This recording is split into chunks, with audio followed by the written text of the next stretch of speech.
एक व्यक्ति फौज में है और उसके पास सब प्रकार का हथियार है, लेकिन वो बीमार है, वो कमजोर है। क्या वो लड़ पाएगा? क्या वो हथियार अच्छे से चला पाएगा? नहीं चला पाएगा। क्यों? क्योंकि वो कमजोर है, उसके पास ताकत नहीं है, वो बीमार है।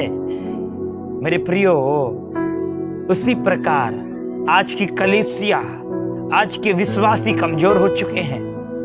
वो शैतान का सामना नहीं कर पा रहे हैं, वो शैतान से अच्छे से लड़ नहीं पा रहे हैं। मेरे प्रियो, बाइबल में लिखा है परमेश्वर के अधीन हो जाओ और शैतान का सामना करो, वो तुम्हारे सामने से भाग जाएगा। मेरे प्रियो, शैतान आपके सामने से भाग जाएगा, लेकिन कब भागेगा? जब आप ताकतवर होंगे। Hallelujah, hallelujah. जब आप मजबूत रहेंगे, तब शैतान को आप हरा पाएंगे।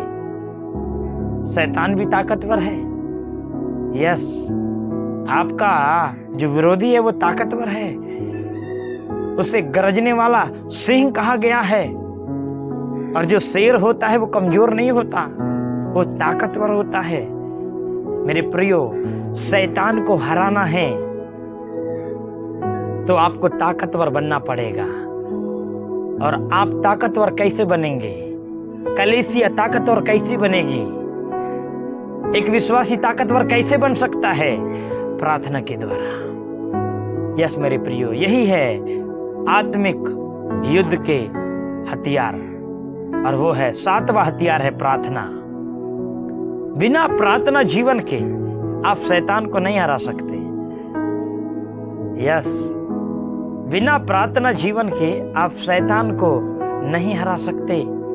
एक प्रार्थना करने वाला व्यक्ति ही शैतान का सामना कर सकता है, क्योंकि प्रार्थना करने से सामर्थ्य मिलता है, ताकत मिलता है। मेरे प्रियो, यीशु मसीह ने कहा जब पवित्र आत्मा तुम पर आएगा तुम सामर्थ पाओगे। मेरे प्रियो, 120 लोग, प्रेरितों के काम की किताब में लिखा है, 10 दिनों तक वो एक कोठरी में बंद रहे, एक कमरे में बंद रहे, और वो प्रार्थना कर रहे थे। वे लो लगा करके प्रार्थना कर रहे थे। पवित्र आत्मा उतर आया, पवित्र आत्मा उतर आया। मेरे प्रियो, और जब पवित्र आत्मा उतर आया, उन्हें सामर्थ मिली, उन्हें ताकत मिली। मैं आपसे कहना चाहता हूं, प्रार्थना में समय व्यतीत करें, परमेश्वर की उपस्थिति से प्रेम करें। ये समय जो है वो थोड़ा ही रह गया है। प्रभु यीशु मसीह बहुत जल्द आने वाला है। मेरे प्रियो, शैतान को भी मालूम है कि मुझे कम समय दिया गया है, और वो कम समय में ज्यादा कार्यों को करना चाहता है। वो बहुत से लोगों को पापों में गिराना चाहता है, बहुत से आत्माओं को नाश करना चाहता है। मेरे प्रियो, प्रार्थना करें, प्रार्थना करें, क्योंकि प्रार्थना ही हमारा हथियार है। मेरे प्रियो, इफिसियों की किताब उसके 6 अध्याय उसके 18 पद में लिखा है, और हर समय और हर प्रकार से आत्मा में प्रार्थना और विनती करते रहो। हर समय हर प्रकार से आत्मा में प्रार्थना करते रहो। मेरे प्रियो, जब आप प्रार्थना करेंगे आप स्ट्रांग हो जाएंगे। शैतान की सेनाओं के ऊपर आप हावी हो जाएंगे। जब आप प्रार्थना करेंगे, शैतान के चाल को आप नाश कर देंगे। शैतान की शक्तियों के ऊपर आप विजय प्राप्त करेंगे। परिस्थिति चाहे कितने भी कठिन क्यों ना हो, आप विजय प्राप्त करेंगे। प्रार्थना में ताकत है, प्रार्थना में ताकत है। प्रभु यीशु मसीह सारी रात प्रार्थना करता था। मेरे प्रियो, जब आप लूका उसके 6 अध्याय उसके 12 पद में जब आप पढ़ते हैं, वहां पर इस प्रकार से लिखा है, प्रभु यीशु मसीह प्रार्थना करने में सारी रात बिताई। वहां पर इस प्रकार से लिखा है लूका 6 अध्याय के 12 पद में, और उन दिनों में वह पहाड़ पर प्रार्थना करने को निकला और परमेश्वर से प्रार्थना करने में सारी रात बिताई। आज हमें प्रार्थना करने में सारी रात बिताने की जरूरत है। मेरे प्रियो, प्रभु यीशु मसीह हमारा आदर्श है। उसे देखें, वो अपने देह में रहने के दिनों में उसने किस प्रकार से प्रार्थना किया। मरकुस 1 अध्याय में लिखा है, वो भोर निकलने से बहुत पहले वो प्रार्थना करने को गया। मेरे प्रियो, प्रार्थना में समय व्यतीत करें। आज मेरा फैमिली प्रार्थना में समय व्यतीत कर रहा है।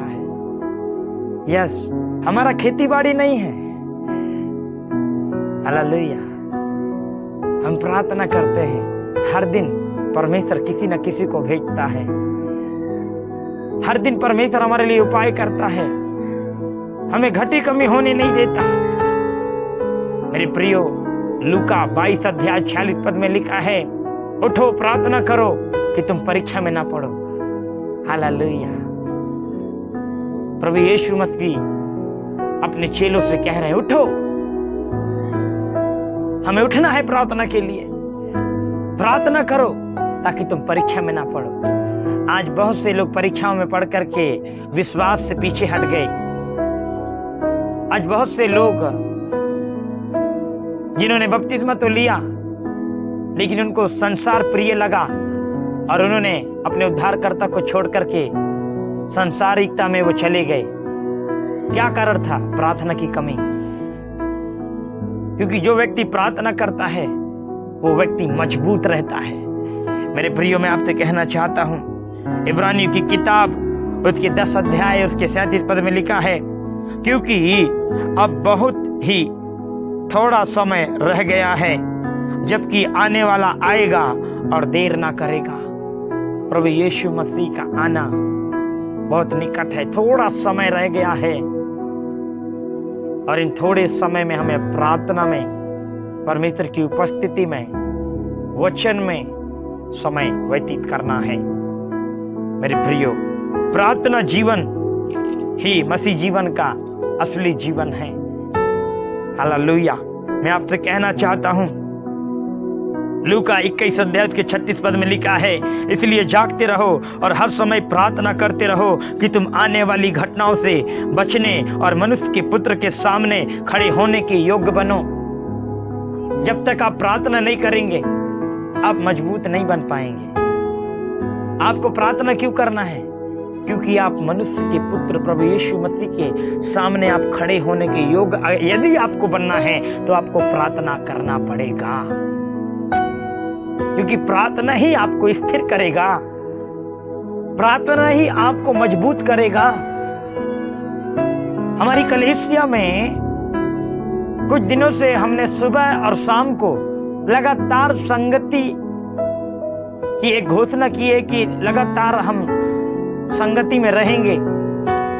हमारी कलीसिया के कुछ लोग अलग अलग राज्यों में काम करने के लिए गए हैं, लेकिन मेरे प्रिय, वो हर दिन सुबह और शाम वो प्रार्थना में जुड़ते हैं, वे वचन को सुनते हैं। मेरे प्रियो, समय को निकालते हैं, वो जल्दी से अपना काम समाप्त करते हैं। और जैसा हमने समय देकर रखा है, कितना समय जुड़ना है, वे सारे लोग फोन कॉल के माध्यम से, व्हाट्सएप ग्रुप के माध्यम से वे जुड़ते हैं प्रार्थना संगति में। मेरे प्रियो, प्रार्थना बहुत महत्वपूर्ण है। प्रार्थना बहुत महत्वपूर्ण है। मैं आपको बताना चाहता हूं, हर समय प्रार्थना करो, हर समय प्रार्थना करो। मैं आपको बताना चाहता हूं, पहला पत्रस की किताब उसके 4 के 7 में लिखा है, प्रार्थना में सचेत रहो। Hallelujah, hallelujah. सब बातों का अंत तुरंत होने वाला है, इसलिए संयमी होकर प्रार्थना के लिए सचेत रहो। पूरा बाइबल प्रार्थना से भरा हुआ है। प्रार्थना करें, प्रार्थना में समय व्यतीत करें, तब जाकर आप शैतान के अधिकारों को भस्म कर देंगे। हालेलुया, डिस्ट्रॉय कर देंगे, तहस नहस कर देंगे। प्रार्थना करने वाले व्यक्ति से शैतान डरता है। हालेलुया। इसलिए प्रार्थना करें, प्रार्थना करें। हालेलुया। प्रभु करे इन वचनों से आप सबको आशीष दे। सबको जय मसीह की।